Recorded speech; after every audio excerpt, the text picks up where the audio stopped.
ఆంధ్రలో ఎలక్షన్స్ ఉన్నాయి, వస్తుంది ఇది. అవును. బ్రో, ఏపీలో ఎలక్షన్స్ ఉన్నాయి కదా, ఎవరు వస్తే బాగుంటుంది అనుకుంటున్నారు? నేను చంద్రబాబు నాయుడు వస్తే బాగుంటుంది అనుకుంటున్నా. ఎందుకు చంద్రబాబు నాయుడు గారు అనుకుంటారు? అంటే చంద్రబాబు నాయుడు కొంచెం సాఫ్ట్వేర్ డెవలప్ చేసిండు, ఇంకా యూత్ కూడా జాబ్స్ వస్తాయని అనుకుంటున్నాను. మరి జగన్ గారి ఈ 5 years పరిపాలన మీకు ఎలా అనిపించింది? మీరు చూసిన దాన్ని బట్టి, విన్న దాన్ని బట్టి.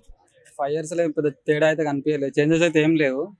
అన్ని రోడ్లు అవన్నీ అట్లనే ఉన్నాయి. రోడ్లు బాగాలేవు అంటున్నారు కదా, దాని గురించి ఏమనుకుంటున్నారు మరి?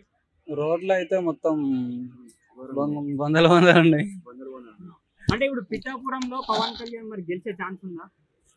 గెలుస్తాడని అనుకుంటున్నాము. నేను కూడా పవర్ సెట్ ఫ్యాన్ ని, సరే గెలవాలని కోరుకుంటున్నాం. గెలిస్తే బాగుంటది అనుకుంటున్నాం. ఈసారి గెలిచి అసెంబ్లీకి పంపిస్తారా మరి? పక్కా పోతాడని అనుకుంటున్నాం. 2 చోట్ల ఓడిపోయింది, ఈసారి గెలుస్తాడు అనుకుంటున్నారా? ఈసారి 100% గెలుస్తాడని అనుకుంటున్నాం. అంటే గెలిస్తే మరి ఉద్యోగ అవకాశాలు పవన్ కళ్యాణ్ గారు ఏమన్నా ఇప్పిస్తారు అనుకుంటున్నారా? పక్కా ఇప్పిస్తాడు, పోరాడతాడు వచ్చి ఉన్న ప్రభుత్వం తోటి. ఇప్పుడు జగన్ గారు రోడ్ల వ్యవస్థ గురించి ఏం మాట్లాడతారు? 5 years లో రోడ్ల గురించి ఏం డెవలప్ చేయలేదు అనుకుంటున్నారు. రోడ్లు జగన్ ని రాయితో కొట్టడంపై మీ అభిప్రాయం ఏంటంటే, అది నిజమనుకుంటున్నారా డ్రామా అనుకుంటున్నారా? ఇక వాళ్ళకే తెలియాలి, అది వాళ్ళకి క్లారిటీ లేదు ఇంకా. బ్రో, ఇప్పుడు చంద్రబాబు నాయుడు గారు పవన్ కళ్యాణ్ గారు కలిసి వస్తున్నారు కదా, సో మీకు ఎలా అనిపిస్తుంది? సంతోషంగా ఉంది, ఎందుకంటే ఆయన సిబిఎన్ వస్తే ఉద్యోగాలు వస్తాయి, అట్లనే పవన్ కూడా తోడైతే ఇంకా బాగుంటుంది అనుకుంటున్నాను.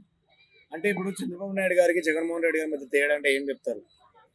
ఒక విజన్ ఉంటుంది సిబిఎన్ కి, ఆయనకు అది లేదనుకుంటున్నాను.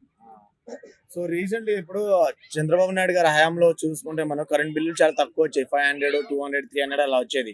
కానీ ఇప్పుడు జగన్ గారి పరిపాలన చూసుకుంటే 1500 నుంచి 2000 వస్తుంది కదా, సో దాన్ని మీరు ఎలా చూస్తున్నారు? చూద్దాం, ఇప్పుడు సిబిఎన్ గెలిస్తే మళ్ళీ చాలా తగ్గుతాయా ఏమవుతుందని చూద్దాం. ఓవరాల్ గా ఒక్క మాటలో నెక్స్ట్ సీఎం ఎవరంటే ఏం చెప్తారు బ్రో? సిబిఎన్.